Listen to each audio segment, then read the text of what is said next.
let's talk about ammo.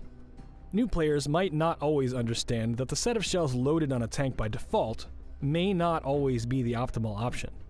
For example, let's take a look at HE rounds. HE rounds are excellent for quickly knocking off some time from an enemy base capture when you don't want to risk not penetrating the enemy tank capping the base, or when engaging tanks that lack armor. Make note that HE shells shouldn't be used as primary shells for the majority of vehicles. But there are always exceptions to this rule. Note that some high-caliber guns are better tuned to fire HE shells. The KV-2 is one of the most obvious examples of this. Premium ammo shells are more expensive, but they also have higher penetration and sometimes deal more damage.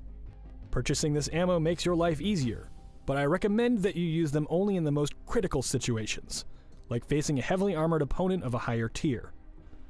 Filling your tank's ammo bay exclusively with premium ammo can be costly. Equipment.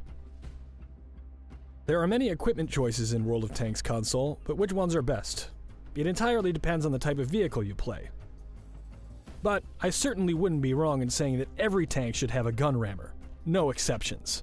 A gun rammer provides a 10% reduction in gun loading time, which allows you to send more shells downrange. It makes sense to mount coated optics on all types of vehicles except TDs and artillery. You should equip those with the binocular telescope. What's the difference? Coated optics add 10% to your view range, while the binocular telescope adds 25%.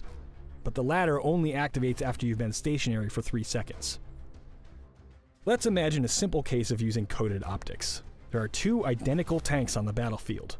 The player who has the optics will spot their opponent sooner, which means they'll react sooner, fire sooner, and thus have an advantage.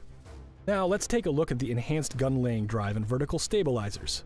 They both do the same thing, improve accuracy, but they actually work a bit differently. The gun laying drive gives you a 10% reduction in aim time. It's good for TDs, artillery, and those heavies that are lacking in accuracy. With the stabilizers, on the other hand, the aiming circle starts out 20% smaller, which lets you aim faster and fire on the move. This bonus is more useful for medium and light tanks. 2 other equipment pieces to consider is the camouflage net and improved ventilation. The former will come in handy for those who favor a passive playstyle. Again, think tank destroyers and artillery.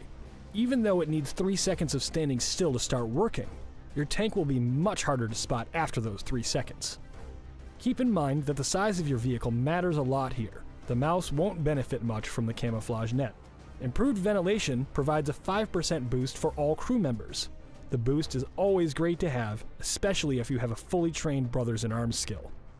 Equipment can always be removed, but note that only the binocular telescope, camouflage net, and toolbox can be unequipped for free. Other equipment requires gold to dismount, or else it will disappear. Purchasing equipment is a great way to improve your chances of victory and survival. Roll out! See you on the battlefield!